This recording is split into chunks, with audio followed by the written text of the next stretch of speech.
Assalamualaikum warahmatullahi wabarakatuh. A'udzubillahi minasyaitonirrajim. Bismillahirrahmanirrahim. Alhamdulillahirabbil alamin wa bihi nasta'in ala umurid dunya waddin. Asyhadu an la ilaha illallah wahdahu la syarika lahu al-malikul haqqul mubin. Wa asyhadu anna Muhammadan abduhu wa rasuluhu shadiqul wa'dil amin. Allahumma salli wa sallim wa barik ala abdika wa rasulika Muhammadin wa ala alihi wa ashabihi wa man tabi'ahum bi ihsanin ila yaumiddin. Amma ba'd. Yang selalu saya muliakan seluruh jamaah kajian Ahad pagi di Masjid Al-Hidayah yang selalu dimuliakan oleh Allah. Syukur alhamdulillah hingga saat ini kita masih diberi oleh Allah nikmat iman, nikmat sehat, sehingga kita masih bisa melaksanakan kegiatan yang mulia, yaitu menggali ilmu, yang itu pahalanya luar biasa. Dan tadi sudah dijelaskan bagaimana majelis ilmu adalah di antara majelis yang dicintai oleh para malaikat. Maka pada kesempatan yang mulia ini kita akan membahas tentang menghadirkan doa malaikat. Para hadirin sekalian yang dimuliakan oleh Allah, kita ini sebagai manusia itu didampingi oleh makhluknya Allah. Kalau tidak oleh malaikat, oleh jin. Kalau tidak oleh malaikat, oleh jin. Tentu kita kalau disuruh memilih, pasti berharap yang mendampingi kita adalah malaikat, bukan jin. Maka perlu kita harus tahu bagaimana caranya supaya mendampingi kita ini malaikat, bukan jin. Tadi malam ada tamu di rumah itu dari jam 10 sampai jam 2 lebih baru pulang. Nah, di antara tamu ini ada yang dulunya itu didampingi oleh jin, dan yang mendampingi itu banyak sekali. Secara perlahan kemudian jin itu dilepas, dibantu oleh teman-teman yang bisa untuk melepaskan. Dan kebetulan tadi malam juga ada tetangga yang sejak usia 5 tahun, sekarang mungkin usianya sudah 40-an. Sejak usia 5 tahun itu sudah didampingi oleh jin, tetapi dia tidak sadar. Jadi 35 tahun lebih itu yang mendampingi adalah jin, yang itu kemudian sering kita dengar istilah jin korin. Iya, jin yang mendampingi manusia. Saat tadi malam kita berkomunikasi melalui media seseorang yang bisa dimasuki oleh jin tersebut, dia mengatakan bahwa dia senang mendampingi si fulan ini. Senang. Dan diantara menyebabkan kenapa dia mendampingi si fulan, karena si fulan ini suka mengoleksi batu cincin itu, yang itu diantara benda yang disukai oleh jin. Di jin itu suka dengan batu. Nah, nampaknya dia koleksinya itu bukan batu-batu yang biasa dari unsur keindahannya, tetapi dari unsur-unsur yang ada unsur magicnya. Sehingga jin ini suka sekali untuk mendampinginya. Nah, yang dirasakan dari sisi negatif terkait kalau kita ini didampingi oleh jin, itu diantaranya adalah tindien. Apa tindien itu? Dirangkul oleh jin sehingga kita tidak bisa bernafas. Itu kalau kita punya penyakit asma itu berbahaya. Dimana saat dipeluk kita tidak bisa bernafas, bisa bablas. atau beberapa bagian tubuh yang terasa sakit. Ya, karena kadang dia merasakan ditendang oleh jin itu. Sehingga sering beberapa bagian tubuhnya yang dicinta oleh jin itu terasa sakit. Dan beberapa bagian tubuh yang memang dicintai oleh jin itu ya jari-jari tangan dan kaki ujungnya ini atau di sela-sela ini. Maka sering kalau kita melihat ada orang kemasukan jin ya, itu kemudian ditekan tangannya begini, itu dalam rangka untuk menyuruh jin itu keluar. Nah, berbeda dengan yang didampingi oleh malaikat, dia memiliki kekuatan yang luar biasa. Nah, kebanyakan yang didampingi oleh jin itu kemudian memiliki titik lemah dari segala aspek. Ada kecerdasannya melemah, kesehatannya melemah, keceriaannya juga melemah, dan sebagainya. Maka penting sekali kita bagaimana menghadirkan malaikat dalam kehidupan kita, sehingga kita ini didampingi oleh malaikat. Nah, dalam ayat Al-Quran di surat Fussilat ayat 30 Allah berfirman, surat Fussilat ayat 30, innalladzina qalu rabbunallahu tsumastaqamu tatanazzalu alaihimul malaikatu alla takhafu wala tahzanu wa abashiru bil jannati allati kuntum tu'adun. Ya, surat Fussilat ayat 30. Sesungguhnya orang-orang yang mengatakan Allah itu Tuhan kami, lalu dalam hidupnya dia itu istiqomah, mengikuti kajian Ahad pagi istiqomah, mengikuti majelis zikir istiqomah, kajian-kajian ilmu yang lain istiqomah, melakukan syiar agama istiqomah, mengurusi lembaga-lembaga keagamaan istiqomah, mengurusi masjid istiqomah, ngopeni jamaah istiqomah, maka tatanazzalu alaihimul malaikah, turun malaikat kepada orang-orang yang seperti ini, turun mendampingi malaikat itu dan mengatakan malaikat kepada si fulan yang istiqomah tadi, Allah takhafu wala tahzanu, kamu ndak usah takut, ndak usah sedih. Kenapa? Karena tadi didampingi oleh malaikat. Jadi janganlah kamu takut dan janganlah merasa sedih. Selesai sudah urusan kita, karena dibantu oleh para malaikat. Jadi kalau yang membantu itu malaikat, pergerakan kita ini cepatnya luar biasa. Pergerakan kita menjadi cepatnya luar biasa.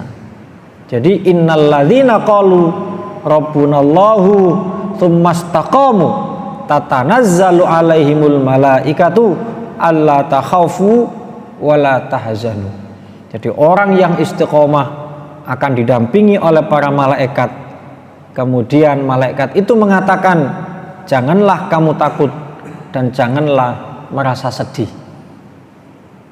Nah, yang suka takut, sedih itu yang didampingi oleh jin tadi. Karena hidupnya selalu gelisah. Berbeda dengan yang didampingi oleh malaikat. Maka kalau kita sendirian bisa membaca zikir, membaca tasbih dan sebagainya, istiqomah tiap hari kita lakukan. Dan nanti beberapa contoh yang bisa kita lakukan. Jadi orang yang istiqomah itu bisa mendapatkan keberkahan. Di antara keberkahannya tadi adalah didatangi oleh malaikat yang membantu semua urusannya, sambil mengatakan malaikat itu kepada yang bersangkutan, janganlah kamu takut, janganlah merasa sedih. Nah, untuk istiqomah itu ikhlas modalnya. Kita tidak bisa istiqomah Ahad pagi mengikuti kajian kalau tidak ikhlas. Jadi modal yang bisa membantu kita untuk istiqomah itu adalah ikhlas. Suami istiqomah mendampingi istrinya dalam kondisi apapun itu karena ikhlas. Istri mendampingi suami, istiqomah mendampingi suami dalam kondisi apapun itu karena ikhlas. Kalau ikhlas itu hilang, maka sulit kita ini bisa istiqomah. Ikhlas. Maka orang semakin ikhlas dalam melakukan kebaikan, semakin banyak malaikat yang akan membantu. Semakin ikhlas, teorinya adalah semakin ikhlas, semakin banyak malaikat yang akan membantu. Kenapa? Saat orang itu ikhlas, dia akan istiqomah. Saat istiqomah, malaikat turun untuk menolongnya, membantunya. Sehingga semakin orang itu ikhlas, semakin banyak malaikat itu yang turun untuk membantu. Jadi malaikat itu tidak tetap, bisa bertambah terus. Bisa bertambah. Ya. Disitulah kenapa doa orang ikhlas itu mustajab. Doa orang ikhlas itu mustajab karena ada malaikat yang ikut mengamini doanya. Ada malaikat yang ikut mengamini doanya, atau ada malaikat yang menyertai doanya. Jadi kenapa penting sekali kita menghadirkan malaikat? Di saat kita dulu umat Islam menghadapi perang Badar, jumlah tentara orang Islam adalah 313. Riwayat yang sampai kepada kita mengatakan jumlah pasukan tentara orang Islam saat perang Badar adalah 313. Sementara jumlah pasukan musuh 1000, berarti 1:3. Melihat kekuatan musuh yang luar biasa itu, maka kemudian Nabi berdoa, mengangkat tangannya dan bersungguh-sungguh sampai sorbannya itu jatuh. Saking seriusnya berdoa. Apa doa yang dipanjatkan oleh Nabi di saat itu? Allahumma anjiz li ma wa'attani, Allahumma ati ma wa'attani, Allahumma intuhlik hadil isabah min ahlil islami la tu'badu fil ardi. Terus itu yang dibaca. Ya Allah, jika engkau hancurkan pasukanku ini melalui musuh kami yang ada di hadapan kami yang jumlahnya 1000 itu, maka tidak akan ada lagi yang menyembahmu. Jadi la tu'badu fil ardi, tidak akan ada lagi yang menyembahmu, karena yang menyembahmu saat ini adalah umatku ini, orang Islam ini. Sementara kalau umatku ini kemudian dihancurkan oleh musuh, lalu siapa yang menyembahmu? Terus begitu. Maka kemudian sahabat Abu Bakar menghampiri Rasulullah dan mengatakan, wahai Rasulullah, Allah akan mengabulkan doamu. Maka kemudian turunlah ayat Al-Quran dalam surat Al-Anfal ayat 9. Ittastaghithuna rabbakum fastajaba lakum anni mumittukum bi alfim minal malaikati murdifin. Surat Al-Anfal ayat 9. Jadi ittastaghithuna rabbakum fastajaba lakum anni mumittukum bi alfim minal malaikati murdifin. Ingatlah wahai Muhammad, di saat perang Badar kamu berdoa kepada Allah, meminta pertolongan. lalu doamu dikabulkan dan pertolongan itu datang dalam bentuk Allah mendatangkan bala bantuan tentara kepada kamu dalam bentuk mengirim 1000 malaikat yang datang berturut-turut untuk melawan pasukan musuh. Turun malaikat sampai jumlahnya 1000 sesuai dengan jumlah pasukan musuh. Jadi saat itu pasukan umat Islam berperang, tapi yang menghadapi pasukan musuh siapa? Malaikat. Malaikat dikirim 1000. Bayangkan, satu malaikat saja bisalah menghabiskan pasukan 1000. Ini 1000 malaikat. Dan dalam riwayat disebutkan oleh Ibnu Abbas bahwa di saat peperangan itu banyak sahabat yang bercerita melihat keanehan-keanehan di medan pertempuran. Bentuknya adalah mendengar suara cambuk, mendengar suara pedang dari tentara umat Islam, tetapi sahabat tidak mengenal siapa si fulan ini. Siapa ini ya? Kok kita tidak pernah tahu si fulan? Kok tiba-tiba datang, kemudian ada suara cambuk, kemudian musuh, kemudian terbunuh dan sebagainya. Kemudian hal itu disampaikan oleh Ibnu Abbas kepada Rasulullah. Rasulullah, begini ceritanya dari para sahabat itu saat pertempuran di perang Badar. Maka kemudian Rasulullah mengatakan sodakta. Ya. Rasulullah kemudian mengatakan sodakta, kamu benar. Dzalika min madatis sama'its tsalitsah, kata Rasulullah dalam hadisnya.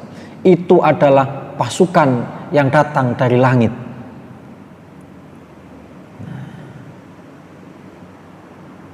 Jadi itu bukti real bagaimana tentara Allah yang bernama malaikat itu ada. Maka mengimani keberadaan malaikat itu bagian daripada rukun iman. Orang yang tidak percaya dengan adanya malaikat, dia kafir. Dia kafir. Karena dalam ayat Al-Quran di surat Al-Fatah disebutkan 2 kali, walillahi junudus samawati wal ardi wa kanallahu aliman hakima. Yang kedua, walillahi junudus samawati wal ardi wa kanallahu azizan hakima. Allah itu memiliki pasukan yang ada di langit dan yang ada di bumi yang bernama malaikat. Walillahi junudus samawati wal ardi. Dalam surat Al-Fatah. Maka doa itu mustajab karena banyak faktor. Satu, karena redaksi yang kita gunakan itu didasarkan pada redaksi yang ada dalam ayat Al-Quran atau redaksi yang ada dalam hadis.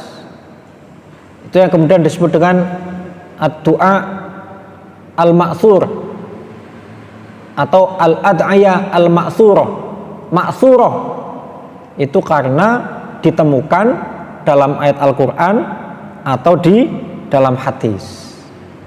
Redaksinya itu kita ikuti.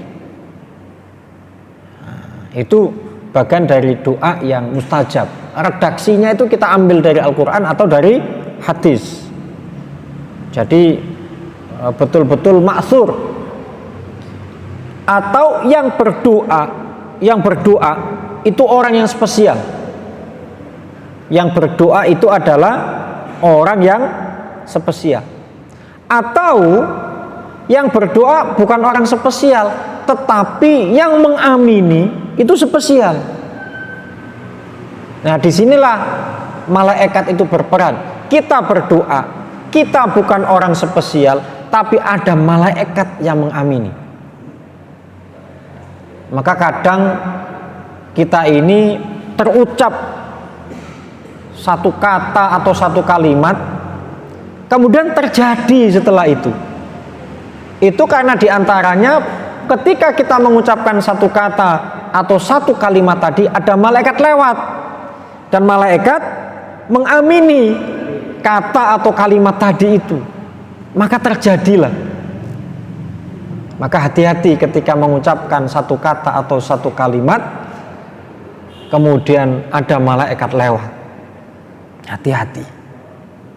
Maka kemudian kadang kita canda, kemudian hati-hati loh yo, pas ono malaikat lewat mengamini bisa terjadi betulan, kan begitu biasanya. Nah itu tadi, diamini oleh malaikat. Nah ternyata dalam penjelasan para ulama, termasuk diantaranya Ibnu Katsir dalam tafsirnya itu, malaikat ini bermacam-macam julukannya. Ada malaikat itu yang disebut dengan al-muqarrabun, malaikat al-muqarrabun. Malaikat al-muqarrabun ini disebutkan dalam ayat Al-Quran, saya lupa suratnya dan ayatnya, itu berbunyi la yastankifal masihu ayyakuna abdalillahi walal malaikatul muqarrabun. Di situ ada al malaikatul muqarrabun. Kalau tadi kan tatanazzalu alaihimul malaika, turun malaikat. Di sini disebutkan al malaikatul muqarrabun. Jadi la yastankifal masihu ayyakuna abdalillahi walal malaikatul muqarrabun. Di situ disebutkan al malaikatul muqarrabun. Maka kemudian Ibnu Katsir mengatakan di antara sekian malaikat itu ada malaikat yang masuk kategori kelompok ini. Apa itu artinya al-muqarrabun? Al-muqarrabun itu artinya juga al-karubiyun. Apa itu al-karubiyun? Dalam hadis Nabi menyebutkan al-karubiyuna sadatul malaikah, humul muqarrabun. Kata Nabi begitu, al-karubiyuna sadatul malaikati humul muqarrabun. Malaikat al-karubiyun itu adalah punggawanya malaikat. Kalau saya menyebutnya kopasusnya malaikat. Kopasusnya malaikat. Al-muqarrabun sadatul malaikah, malaikat yang sangat dihormati di komunitas malaikat. Al-muqarrabun. Ibnu Katsir menyebutkan al-muqarrabun itu ada 3 nama, yaitu malaikat Jibril, malaikat Mikail, malaikat Israfil. Didasarkan pada hadis Nabi saat beliau berdoa kalau setelah sholat malam. Jadi kalau malam Nabi ibadah, sholat, kemudian membaca doa. Doa yang dibaca itu redaksinya menyebut 3 nama malaikat ini. Allahumma Rabba Jibrila wa Mikaila wa Israfila. Ya Allah, Tuhannya malaikat Jibril, Tuhannya malaikat Mikail, Tuhannya malaikat Israfil. Jadi disebut oleh Nabi ini berarti malaikat yang spesial. Sehingga Ibnu Katsir menyebutkan bahwa al-muqarrabun atau al-karubiyun atau sadatul malaikah atau punggawanya malaikat atau kopasusnya malaikat itu adalah malaikat Jibril, malaikat Mikail, malaikat Israfil. Sehingga kemudian dari sinilah kalau ada dulu yang bertanya, malaikat Jibril itu sekarang kerjaannya apa? Kan sudah tidak menyampaikan wahyu, berarti malaikat Jibril pensiun. Ono malaikat pensiun. Usianya berapa pensiunnya malaikat itu? Ya. Jadi malaikat yang luar biasa levelnya. Ya, jadi ya.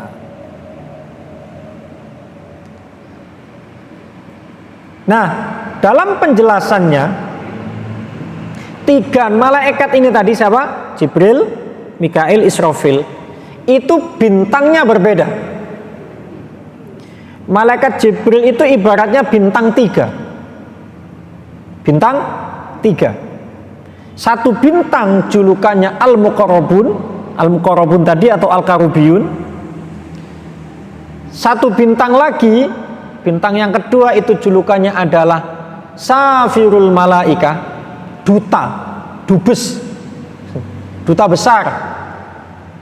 Ya, dubes Safirul Malaika. Bintang yang ketiga disebut dengan Malaikatur Ruh. Dalam ayat Al-Quran disebutkan nazala bihi ruhul amin, turun malaikat yang disebut ar-ruhul amin, yaitu malaikat Jibril. Jadi beliau punya 3 julukan, Al-Muqarrabun, Safirul Malaika, kemudian Ar-Ruh Al-Amin. 3 bintang. Jibril paling tinggi. Nah, Jibril inilah yang mendampingi Rasulullah. Jibril ini yang mendampingi Rasulullah, sehingga aman Rasulullah itu karena didampingi oleh malaikat Jibril, malaikat yang sangat spesial, number 1. Yang nomor 2 malaikat setelah malaikat Jibril tadi siapa? Mikail. Mikail ini bintangnya 2. Satu Al-Muqarrabun seperti malaikat Jibril, yang kedua Safirul Malaika seperti malaikat Jibril, tetapi tidak punya bintang Ar-Ruhul Amin. Bintangnya hanya 2. Setelah Mikail tadi siapa? Israfil. Bintangnya 1. Hanya Al-Muqarrabun. Nah, hanya Al-Muqarrabun. Nah, 3 malaikat ini punya bintang. Jibril 3 bintang, malaikat Mikail 2 bintang, Israfil 1 bintang. Fajibrilu sahibul wahyi alladzi biha hayatul qulubi wal arwah. Jibril itu menyampaikan wahyu kalau kepada Nabi, kalau kepada kita menyampaikan ilham, informasi-informasi yang baik, yang positif, yang menghidupkan hati kita, menenangkan kita, memberikan hidayah, menyampaikan sesuatu yang positif sehingga hati kita ini tenang. Wa Mikail sahibul qatr alladzi biha hayatul ardi wal hayawani wan nabat. Mikail ini adalah malaikat yang tugasnya meneteskan rezeki. Dengan tetesan rezeki itu maka hiduplah namanya tanaman, hewan, bumi, termasuk kita. Meneteskan rezeki.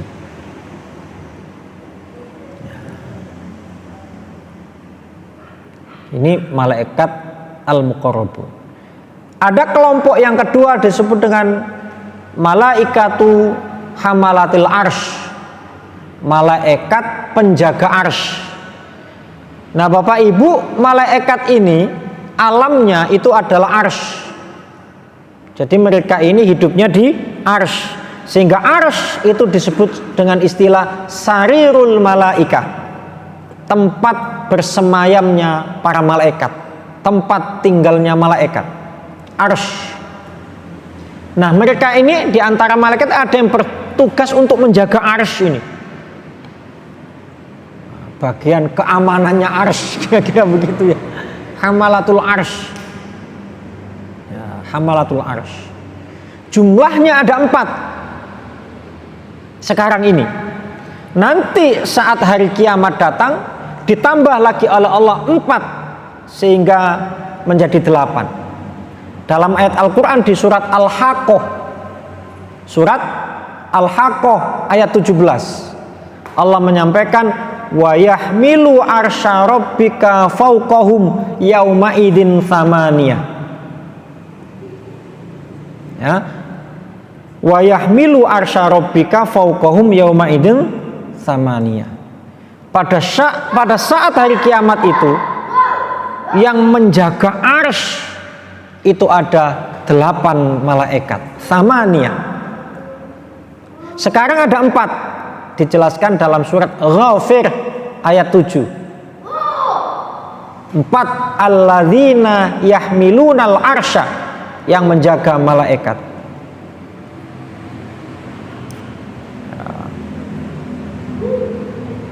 Nah, 4 ini siapa? Nah, karena orang yang menjaga, malaikat yang menjaga arsy itu pasti yang luar biasa, maka kemudian Ibnu Katsir juga mengatakan inilah malaikat al-muqarrabun tadi itu. Di antara tugasnya adalah menjaga arsy, Jibril, Mikail, Israfil. Tapi dalam ayat ini 4, satu lagi siapa? Ditambah dengan Israil. Jibril, Mikail, Israfil, Israil. Maka kita harus baik-baik dengan 4 malaikat ini. Harus baik-baik, hati-hati. Jadi tadi al-muqarrabun, kemudian hamalatul arsy, penjaga arsy. Yang ketiga, al-malaikatul katibun, malaikat yang tugasnya mencatat kebaikan dan keburukan, yang sering kita kenal dengan malaikat raqib dan atid. Raqib yang kanan, atid yang kiri, mencatat kebaikan dan keburukan. Dalam hadis disebutkan bahwa 4 malaikat yang menjaga kita, 2 kanan kiri, 2 depan belakang. Jadi arba'atun bil laili wa arba'atun bin nahar. Ada 4 malaikat yang ada di sekitar kita ini di waktu siang dan di waktu malam. Itsnatani anil yamini wasyimal, 2 itu sebelah kanan dan kiri. Yaktubanil hasanati wassayyiati, mencatat kebaikan dan keburukan. Wasnatani min waraihi wa amamihi yahrusanihi, 2 lagi, depan 1 belakang 1, yang tugasnya adalah untuk menjaga kita. Qala Ali radhiyallahu an, sahabat Ali mengatakan, inna ma'a kulli rajulin malakain. Setiap orang itu didampingi oleh 2 malaikat. Yahfadhonihi mimma lam yakdir, selalu menjaga. Tugasnya malaikat ini menjaga kita yang depan belakang tadi itu dalam melakukan apa yang kita tidak mampu. Maka kalau kita sampai bisa melakukan sesuatu yang luar biasa, itu diantaranya kita dibantu oleh malaikat tadi itu. Yahfaduhu min naumihi wa yaqdatihi minal jinni wal insi. Malaikat inilah yang menjaga kita dari godaan jin dan manusia, baik ketika kita sedang tidur, baik ketika kita sedang terbangun. Nah, kalau kita ini tidur digoda oleh jin karena kita tidak dijaga oleh malaikat. Kenapa tidak dijaga oleh malaikat? Ya, nanti kita jelaskan. Jadi tadi kan sudah di awal dijelaskan, kalau tidak dijaga oleh malaikat, dijaga oleh jin, kan begitu. Nah, tapi kalau kita dijaga oleh malaikat, aman kita dari jin.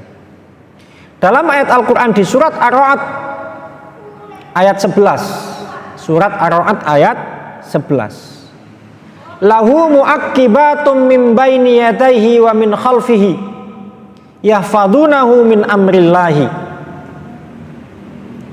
Setiap orang itu memiliki pendamping yang bernama malaikat, baina yadayhi, antara kanan dan kiri, wa min khalfihi, belakang, yahfadunahu min amrillah, untuk menolong dia dalam menjalankan perintahnya Allah. Kita sholat karena kita menjalankan perintah Allah, didampingi oleh malaikat. Sehingga dalam hadis disebutkan setiap hari Jumat malaikat itu berdiri fi kulli babin min abwabil masjid. Setiap pintu masjid ini ada malaikat. Semakin banyak pintu masjid, semakin banyak malaikatnya. Fal awal wal awal, maka yang datang pertama dicatat, oh si fulan yang pertama. Saat khotib naik mimbar menyampaikan khutbahnya, malaikat duduk ikut mendengarkan khutbah. Maka kalau ingat dengan hadis ini, saya kalau khutbah itu merinding. Jangan sampai yang saya sampaikan itu salah, karena yang mendengarkan adalah malaikat. Cari malaikat ngomong apa awakmu kira begitu kalau tidak benar. Termasuk ngaji begini ini ada malaikat yang ikut mendengarkan. Nanti ada hadisnya. Tapi ini menjelaskan untuk malaikat al-katibun tadi yang mencatat kebaikan dan keburukan sebelah kanan dan kiri. Nah, ada malaikat yang di depan dan di belakang, disebut istilahnya malaikatul hafadhah. Jadi al-muqarrabun, Jibril, Mikail, Israfil, kemudian apa tadi hamalatul arsy, Jibril, Mikail, Israfil, Israil, kemudian al-katibun yang mencatat, Raqib dan Atid. Ini ada al-hafadhah. Hafadhah namanya penjaga manusia, malaikatul hafadhah, ya, malaikatul hafadhah. Tadi berdasarkan pada ayat yahfadunahu min amrillah, kemudian diistilahkan dengan malaikatul hafadhah yang ada di depan dan belakang kita. Ada malaikat lagi yang kelima adalah kelompok al-musabbihun, malaikat yang tugasnya hanya membaca tasbih. Nggak dapat tugas apa-apa, wes bagian ini kira-kira santri. Malaikat kelompok santri, wes kamu ngaji saja, baca tasbih saja. Nggak usah tugas-tugas yang macam-macam dengan urusan manusia. Ini dalam surat As-Saffat ayat 166.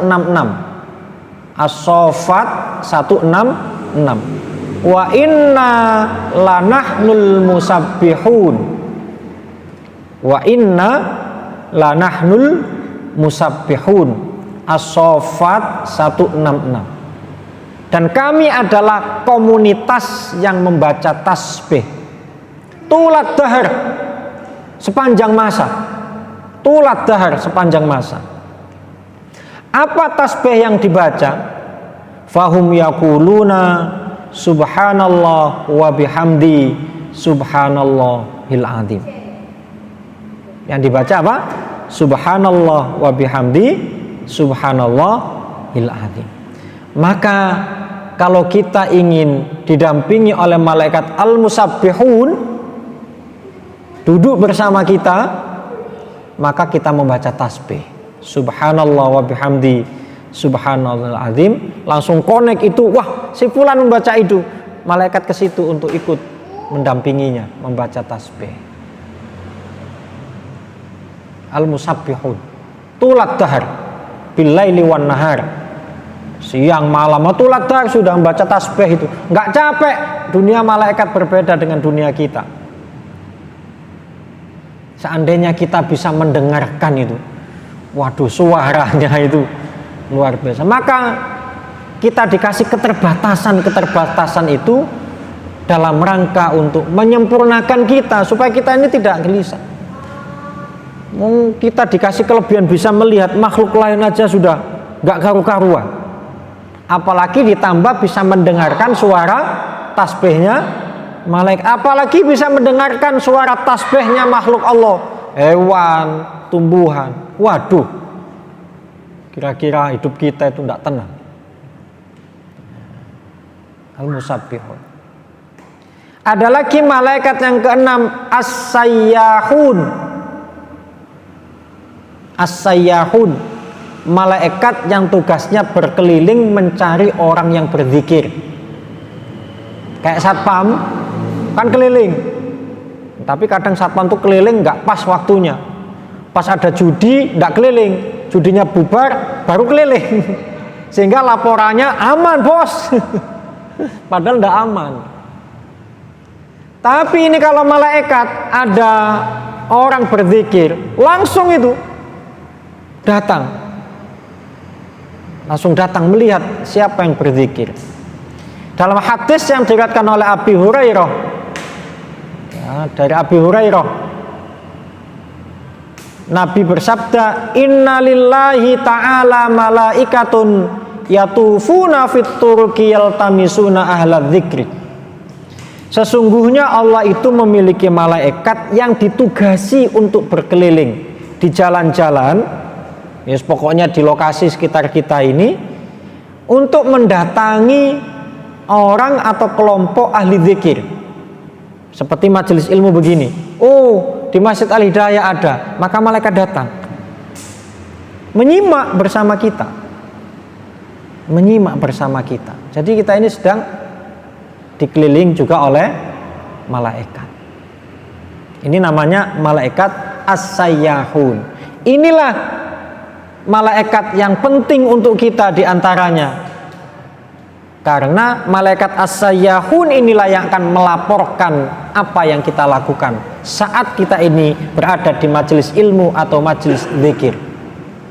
Dalam hadis diriwayatkan yang tadi sudah disampaikan di pembukaan, mastama'a qaumun fi baitin min buyutillahi ta'ala yatluna kitaballahi wa yatadarasunahu bainahum illa nazalat alaihimus sakinah wa ghasyiyatuhumur rahmah wa haffathumul malaikatu wa dzakarahumullahu fiman indah.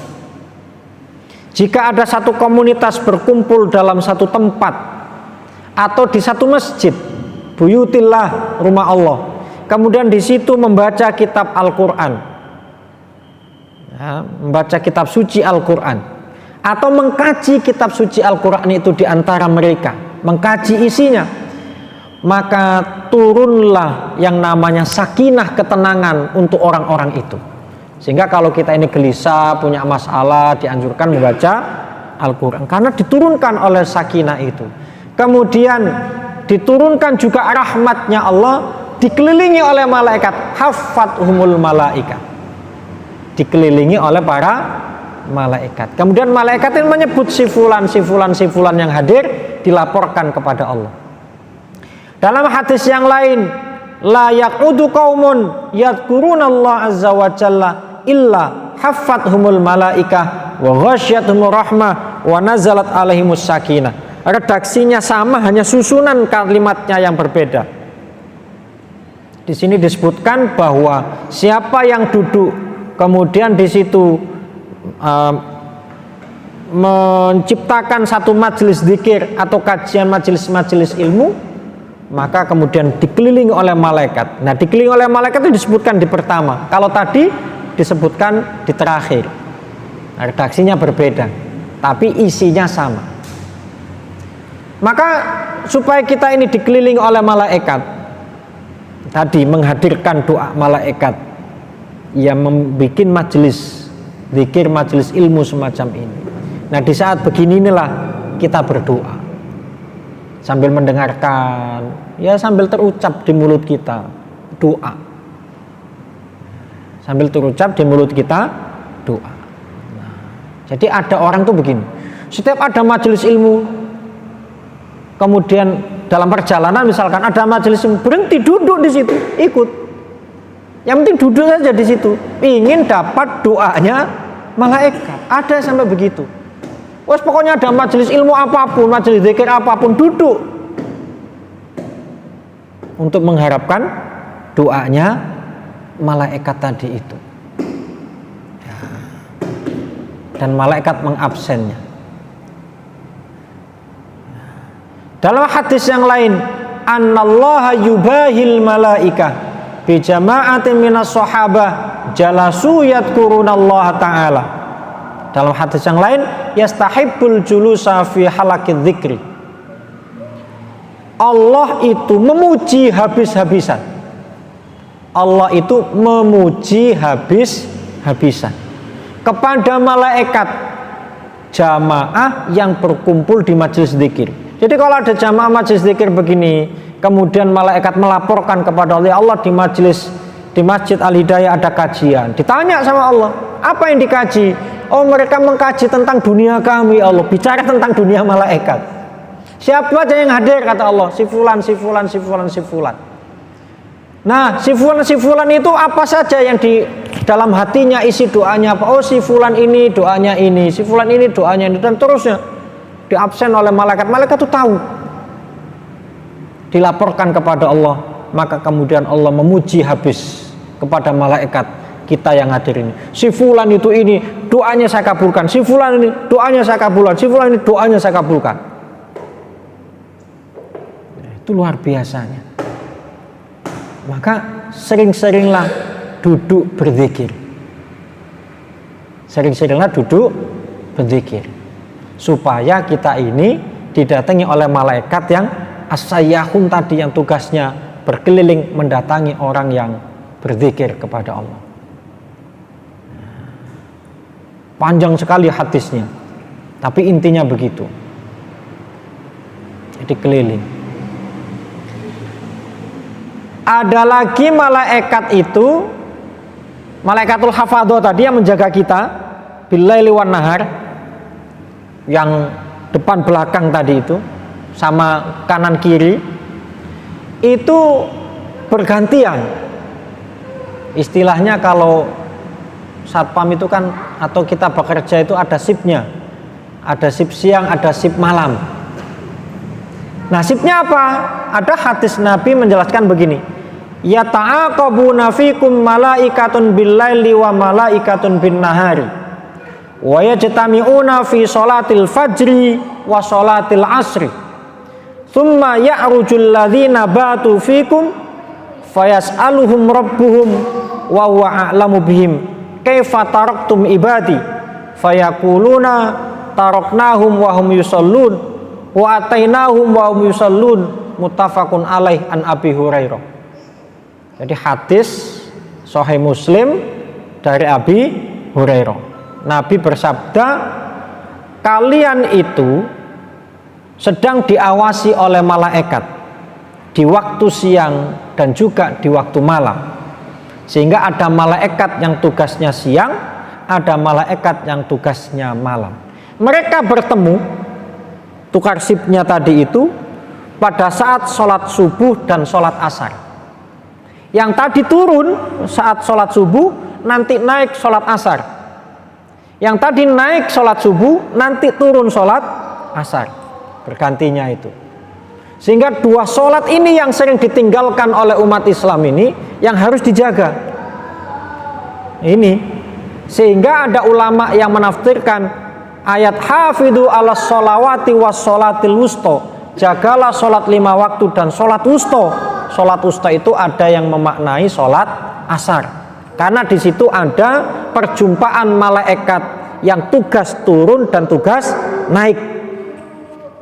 Ya kayak pilot itu yang baru datang dari Makassar Surabaya ganti sama pilot yang dari Surabaya ke Jakarta.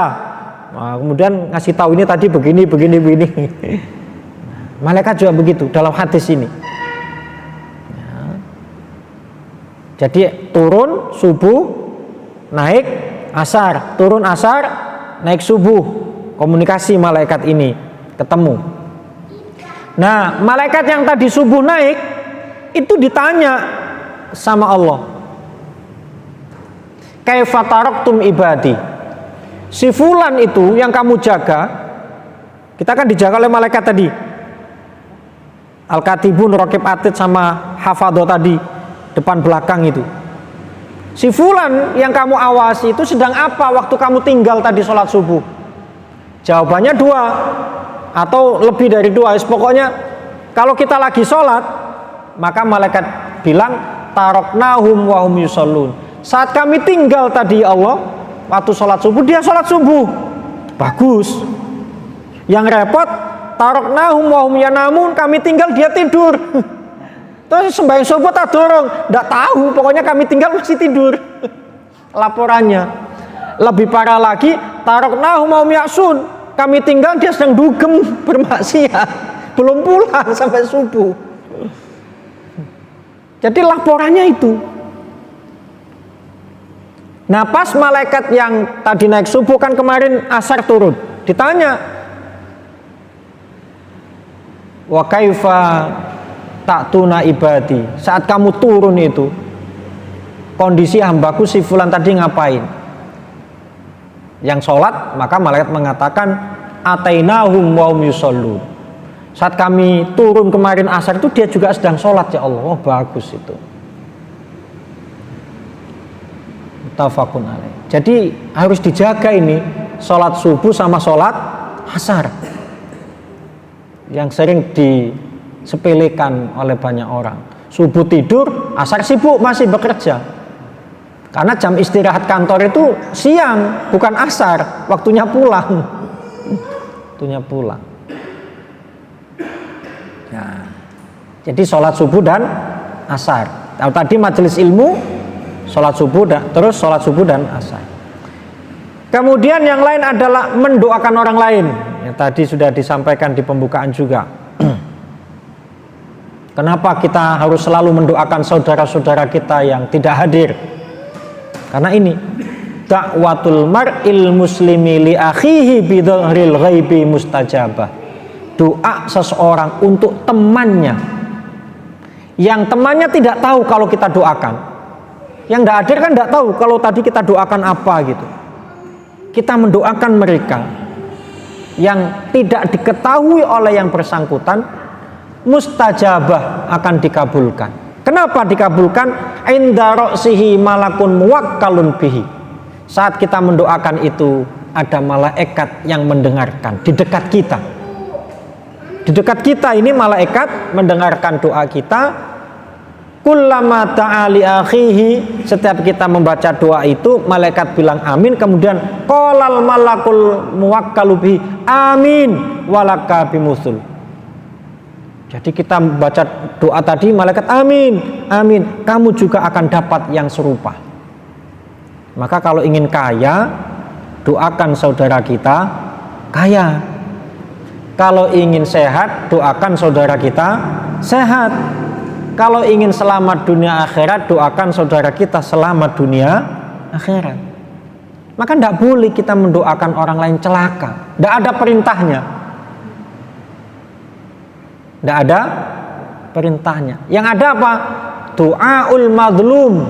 Doanya orang yang terdolimi. Nah, maksudnya doa madlum itu mustajabah untuk dirinya. Saya lagi terdolimi nih. Maka saat saya berdoa untuk diri saya kebaikan, mustajabah. Maka saat kita didolimi, doalah kebaikan untuk diri kita. Selama ini kita kanda mendoakan keburukan untuk orang yang mendolimi. Doa kita ditolak karena Allah tidak suka dengan doa itu, kita tidak dapat apa-apa karena tidak berdoa untuk diri kita. Jadi ini malaikat mengamini. Di dekat kita ada malaikat membaca amin, kemudian mengatakan untukmu hal yang serupa. Nah, ini yang berat.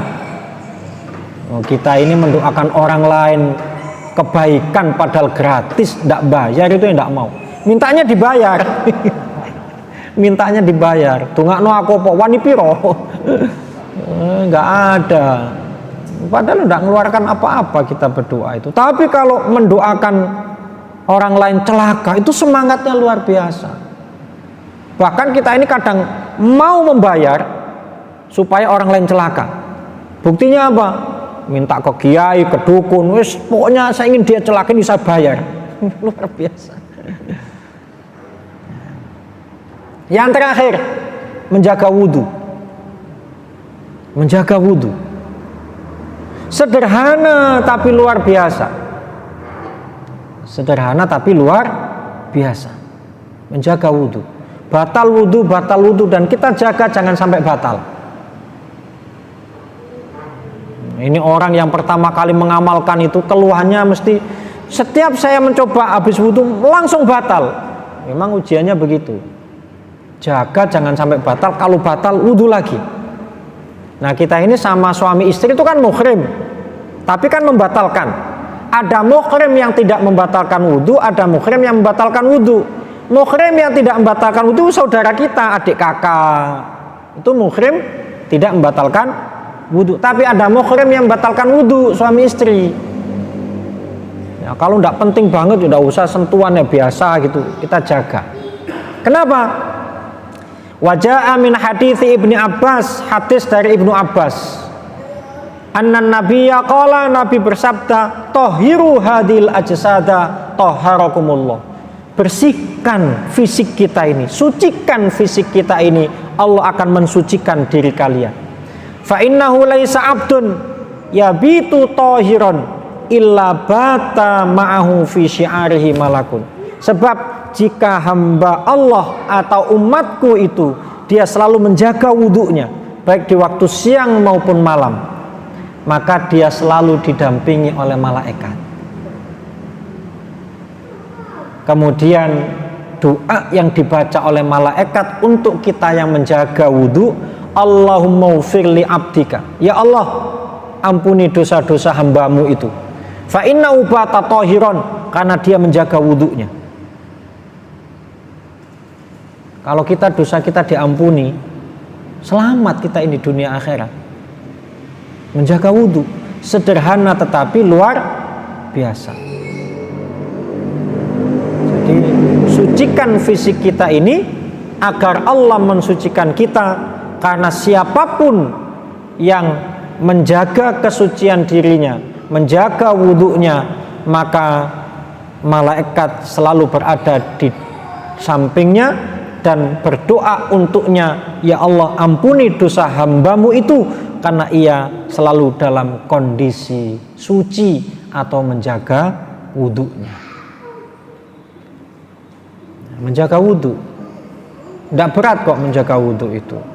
Wudhu itu tidak sulit, kecuali dalam perjalanan kendaraan kemudian kita batal. Tapi tadi kan waktu berangkat sudah dalam kondisi suci, sudah berusaha. Maka paling aman setiap kali kita habis mandi langsung berwudu, atau setiap mau melakukan apapun kita berwudu. Mau berangkat bekerja kita berwudu, sampai di lokasi bekerja mungkin kita ragu tadi sudah batal atau belum, kita berwudu lagi. Meskipun di rumah batal, wudu lagi, wudu lagi. Kita jaga wudu supaya tidak mudah membatalkan wudu. Bersentuhan dengan istri, wudhu lagi, lebih aman sudah. Wudhu lagi. Mudah-mudahan bermanfaat. Kurang lebihnya mohon maaf. Jika ada sesuatu yang ingin ditanyakan, disilahkan.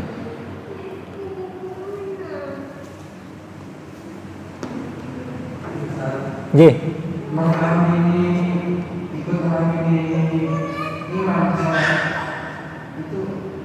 Juga termasuk yang disampaikan oleh karena banyak sholat langsung haji.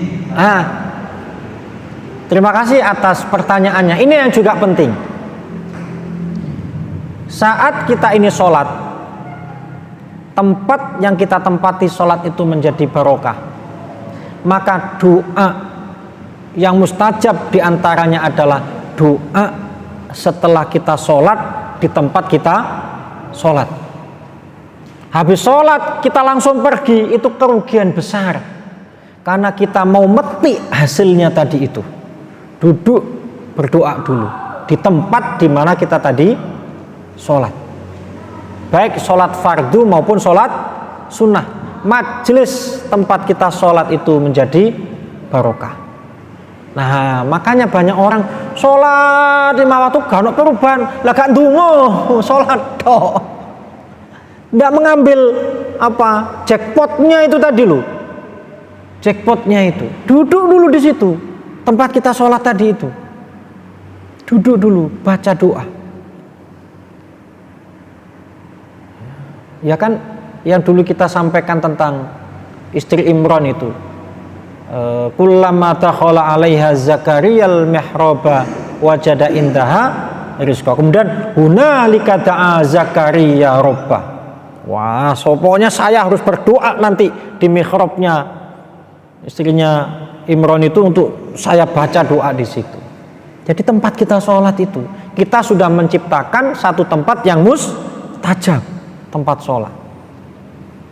Oh ini beberapa kali disampaikan oleh Abdullah bin Bas, ulama yang sangat terkenal di Saudi itu.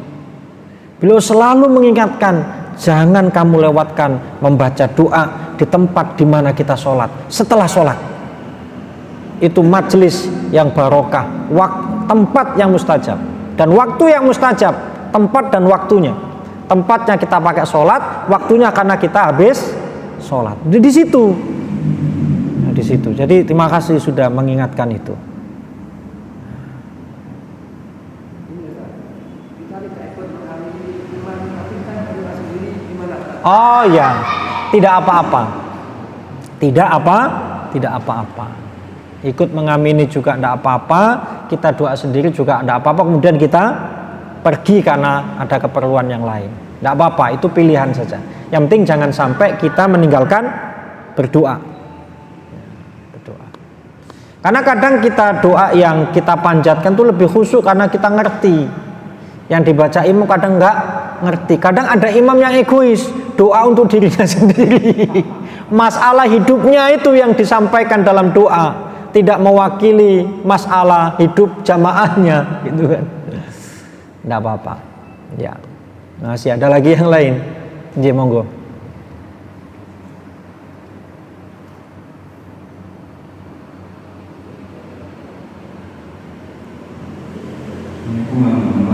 Waalaikumsalam warahmatullahi wabarakatuh.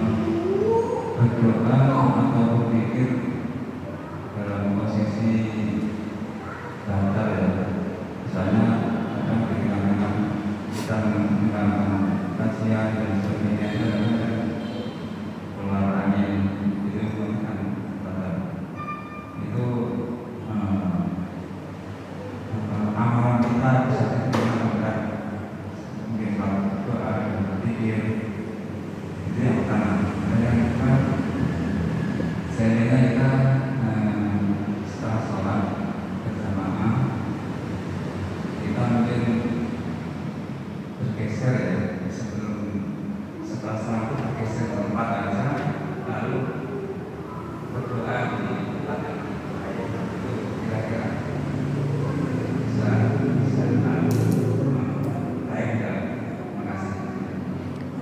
Ya, terima kasih atas pertanyaannya. Yang pertama, saat kita berdoa atau berzikir tiba-tiba batal, apakah diterima? Tetap diterima. Tetapi dalam kondisi suci lebih cepat. Kondisi suci lebih cepat, sinyalnya lebih kuat. Nah, waduh, batal, wudhu makanya harus balik lagi doa. Nggak, lanjutkan saja doanya, nggak apa-apa. Yang penting tadi kita sudah bersuci. Yang kedua, saat kita ini habis sholat, kemudian sholat ba'diyah, bergeser kan? Nah, lalu kita baca doanya di mana terserah. Di tempat saat kita tadi sholat fardu, berdoa dulu, baru sholat ba'diyah, tidak apa-apa. Kenapa? Karena kita sudah dapat tempat barokah sholat fardu tadi. Wes engko aya kundungai mari sholat ba'diyah, tidak apa-apa. Karena kita sudah menciptakan tempat barokah yang baru. Dua-duanya lebih bagus. Habis fardu doa ba'diyah, habis ba'diyah doa lagi enggak apa-apa. Tapi kadang orang enggak sabar, salah siji kesuwen. Padahal itu yang difikirkan kita ini. Ndonga tok lho sik atik urusan kesuwen. Ndonga tok lho males. Kita ini lebih suka antri nunggu lama di bank, nunggu dikabulkannya permohonan pinjaman uang daripada duduk lama setelah sholat menunggu dikabulkannya doa-doa kita. Nunggu nang bangun suwe tenang aja sambil main HP atau apa gitu. Dari pagi sampai sore. Dukat mang sih ndok kene durung mari-mari yo antri dawa. Ki tenang. Sholat iku lumbuh. Ndonga tok yo gak betah. Lah wis ngono njaluk mari masalahe. Ya itu semua manusia itu rata-rata begitu itu. Kenapa? Yaitu tadi karena kita ini memang tidak bisa melihat wujudnya Allah secara fisik itu. Beda kalau di bank kan jelas. Kayak tok ono pegawai nih, wis ketemu ambek direktur, kepala cabangnya, wis disetujui. Kari ngenteni tok berkasih. Ya Allah. Jadi kita ini lebih suka duduk berlama-lama di kursi antrian bank, menunggu dikabulkannya permohonan pinjaman atau apa, daripada duduk berlama-lama menunggu dikabulkannya doa-doa kita. Nah, itu kebalik mestinya. Yang punya dunia ini Allah, bukan apa namanya kepala cabang bank itu tadi. Nggih, yang lain. Monggo. Ibu-ibu, tidak ada. Terima kasih. Mudah-mudahan bermanfaat. Kurang lebihnya mohon maaf. Adanallahu wa iyyakum ajmain. Assalamualaikum warahmatullahi wabarakatuh.